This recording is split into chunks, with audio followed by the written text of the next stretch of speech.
नमस्कार, आप देख रहे हैं देश रोजाना। मैं हूं बेनजीर हाशमी। बुलेटिन में बात करेंगे हरियाणा की बड़ी और खास खबरों की।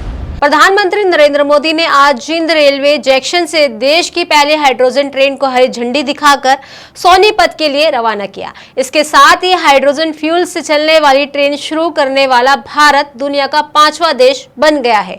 इससे पहले जर्मनी, फ्रांस, स्वीडन और चीन में ही हाइड्रोजन ट्रेन चल रही है। 10 कोच वाली ये ट्रेन जिंद सोनीपत रूट पर चलेगी। इस बीच 14 स्टेशन पड़ेंगे। ट्रेन की अधिकतम रफ्तार 75 किलोमीटर प्रति घंटा रहेगी। इसका किराया 5 रुपए से लेकर 25 रुपए के बीच तक रखा गया है। ट्रेन 89 किलोमीटर का सफर करीब 2 घंटे में पूरा करेगी। इस ऐतिहासिक दिन पर प्रधानमंत्री नरेंद्र मोदी ने कहा कि 19वीं सदी के रेलवे की पहचान स्टीम इंजन से बनी थी और 20वीं सदी की पहचान डीजल और बिजली से चलने वाली रेल से बनी। अब 21वीं सदी की ट्रेन हाइड्रोजन से चल रही है। आपको बता दें कि जिंद से सोनीपत के बीच हाइड्रोजन ट्रेन 90 किलोमीटर का सफर तय करेगी, लेकिन भविष्य में इसका विस्तार होने की बहुत संभावनाएं भी हैं। साथ ही पीएम ने कहा कि दुनिया में हाइड्रोजन ट्रेन केवल 7 और 8 साल पहले आई थी। जिंद से सोनीपत को चलाने वाली हाइड्रोजन ट्रेन दुनिया की सबसे ताकतवर हाइड्रोजन ट्रेन है। 3200 हॉर्स पावर की ये ट्रेन है, जो भारत की हाइड्रोजन ट्रेन सबसे लंबी है। दुनिया में हाइड्रोजन ट्रेन 3 या 4 कोच वाली है और भारत ने पहली बार में ही सीधे 10 कोच वाली हाइड्रोजन ट्रेन चलाकर दुनिया में अपना झंडा गाड़ दिया है। ये धुआं रहित ट्रेन मेक इन इंडिया का उदाहरण है और भारत के इंजीनियर ने डिजाइन किया और भारत में ही इसे बनाया गया है। अगली खबर भिवानी से है, जहां प्रधानमंत्री नरेंद्र मोदी ने वर्चुअल माध्यम से जिले के नए राजकीय मेडिकल कॉलेज का उद्घाटन कर इसे जनता को समर्पित किया।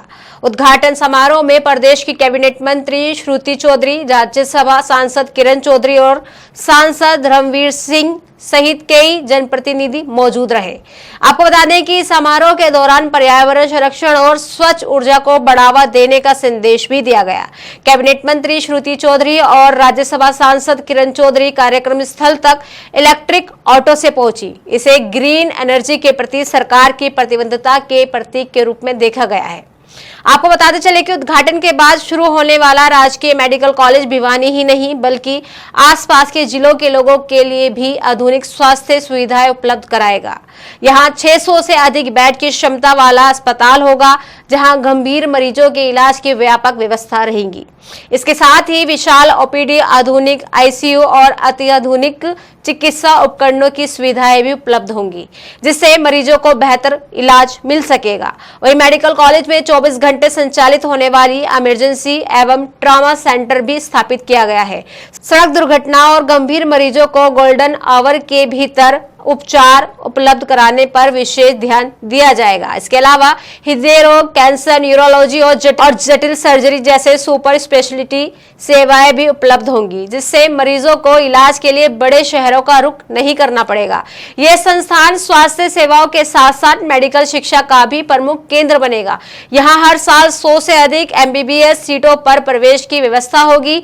इससे प्रदेश के युवाओं को डॉक्टर बनने का अवसर भी मिलेगा और भविष्य में क्षेत्र में विशेषज्ञ चिकित्सकों की उपलब्धता भी बढ़ेगी। सांसद किरण चौधरी ने मेडिकल कॉलेज की उपयोगिता बताते हुए कहा कि इस मेडिकल कॉलेज का सबसे बड़ा फायदा हमारे गरीब और मध्यम वर्ग के परिवारों को होगा।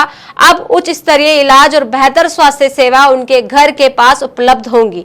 ये परियोजना पूरे क्षेत्र की स्वास्थ्य व्यवस्थाओं को नई दिशा देने का काम करेगी। हमारे प्रदेश से दिखा रहे हैं, इससे बड़ा और क्या प्रमाण हो सकता है कि कितनी फ्यूचरिस्टिक सोच है और इतना बड़ा उन्होंने एक लीप लिया है, कदम लिया है आगे आने वाले समय के लिए। तो आज और भी मेरे को खुशी है, क्योंकि ये जो जिस जगह हम खड़े हैं मेडिकल कॉलेज, आप सबको, मेरे पत्रकार भाइयों को मालूम है कि ये मेरा ही लाया हुआ था जब मैं MP थी, और आज इसने इतना बड़ा रूप लिया है, वो लोगों को समर्पित होने जा रहा है।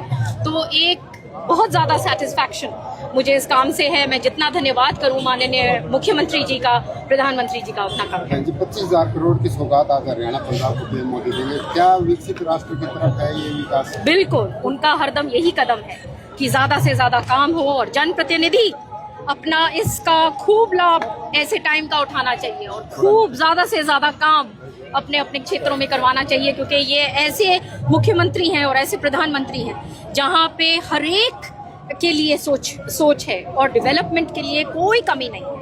तो खूब बढ़ चढ़कर अपना सेंटर और स्टेट की जितनी भी योजनाएं हैं उनका लाभ उठाना चाहिए और लोगों तक पहुंचाना चाहिए। और यही नहीं, इंफ्रास्ट्रक्चर डेवलपमेंट में अगर मैं नहरों की ही बात करूं, इरिगेशन डिपार्टमेंट की ही बात करूं, तो उसी में इतना ज़्यादा काम हो रहा है। आप लोगों से मेरी विस्तार से कल बात हुई थी कि किस तरीके से एक बहुत बड़ा प्रोजेक्ट पहली बार हरियाणा में बहुत मुद्दतों के बाद 6,000 करोड़ का आया है, और उस वर्ल्ड बैंक प्रोजेक्ट, और किस तरीके से पूरा हरियाणा के लिए वो उसको तैयार करा जा रहा है। और पहले एज अगेंस्ट, पहले जब लोग चीफ मिनिस्टर्स बना करते थे, इतिहास रहा है, चौधरी बंसीलाल जी एक थे जिन्होंने चहुमुखी विकास किया, और बीच बीच में ऐसे ऐसे लोग पार्टीज आई जिन्होंने अपने अपने छोटे छोटे जगहों तक सीमित रहे, और आप उसका बिल्कुल विपरीत काम है आज सारा सबका विकास, सबका साथ, कोने तक, चाहे वो सिरसा हो, चाहे वो फतेहाबाद हमारा जो हेड हो, चाहे हम तेल पे आज हम हैं, हर एक का जिस जरूरत अनुसार उस तरीके से काम हो रहा है। वहीं दिल्ली जम्मू व कटरा एक्सप्रेसवे के हरियाणा सेशन के शुभारंभ के साथ झज्जर जिले को विकास की एक बड़ी सौगात मिल गई है। आज प्रधानमंत्री नरेंद्र मोदी ने दिल्ली जम्मू कटरा एक्सप्रेसवे के हरियाणा सेक्शन का उद्घाटन किया। ये एक्सप्रेसवे झज्जर जिले के नीलोठी क्षेत्र से होकर गुजरता है, जिससे जिले की राष्ट्रीय स्तर पर कनेक्टिविटी और अधिक मजबूत हुई है। आपको बता दें कि एक्सप्रेसवे शुरू होने से दिल्ली से कटरा जम्मू तक की यात्रा पहले की तुलना में अधिक तेज, सुरक्षित और सुगम होगी। इससे माता वैष्णो देवी जाने वाले श्रद्धालुओं के साथ साथ व्यापारिक और औद्योगिक गतिविधियों से जुड़े लोगों को भी समय और लागत दोनों की बचत होगी। दरअसल एक्सप्रेसवे के संचालन से जिले में नए उद्योगों की स्थापना, वेयरहाउस, लॉजिस्टिक्स पार्क, होटल, ढाबे, पेट्रोल पंप और अन्य व्यवसायिक गतिविधियों को बढ़ावा मिलने की उम्मीद है। इससे स्थानीय युवाओं के लिए रोजगार के नए अवसर मिलेंगे और छोटे व्यापारियों को भी सीधा इसका लाभ मिलेगा। बेहतर सड़क संपर्क के कारण राष्ट्रीय और अंतर्राष्ट्रीय निवेशकों के लिए हरियाणा, विशेषकर झज्जर, एक आकर्षक निवेश केंद्र के रूप में उभर सकता है। तेज परिवहन व्यवस्था से उद्योगों की उत्पादन क्षमता बढ़ेगी और निर्यात गतिविधियों को भी नई गति मिलेगी। कृषि क्षेत्र को भी लाभ होगा, क्योंकि किसान अपनी उपज को कम समय में बड़े बाजारों तक पहुंचा सकेंगे। आपको बताते चले कि ये परियोजना झज्जर जिले के लिए आने वाले वर्षों में विकास, आधुनिक कनेक्टिविटी और आर्थिक प्रगति का मजबूत आधार बनेगी और हरियाणा को देश के प्रमुख औद्योगिक और लॉजिस्टिक हब के रूप में स्थापित करने में अहम भूमिका भी निभाएगी। बात करते हैं हरियाणा के मौसम की। हरियाणा में मानसून की रफ्तार फिलहाल सुस्त पड़ गई है। मौसम विभाग के अनुसार राज्य में अगले कुछ दिनों तक लोगों को उमस भरी गर्मी का सामना करना पड़ सकता है। हालांकि राहत की बात यह है कि 20 जुलाई के बाद मानसून एक बार फिर से एक्टिव होगा और राज्य में बारिश का दौर शुरू होने की संभावना जताई गई है।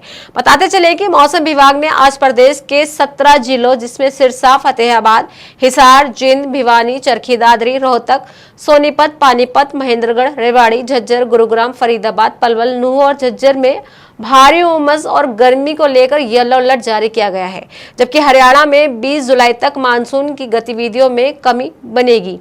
इस दौरान राज्य में पश्चिमी हवाएं चलने से दिन के तापमान में हल्की बढ़ोतरी दर्ज की जाएगी। वहीं हवा में नमी अधिक होने के कारण बीच बीच में आंशिक बादल छा सकते हैं और कुछ स्थानों पर गरज चमक के साथ केवल छिटपुट बूंदाबांदी या हल्की बारिश भी हो सकती है। वहीं 20 जुलाई के बाद जब मानसून ट्रैफ दोबारा नीचे आएगी, तब जाकर मानसून की सक्रियता और बढ़ेगी।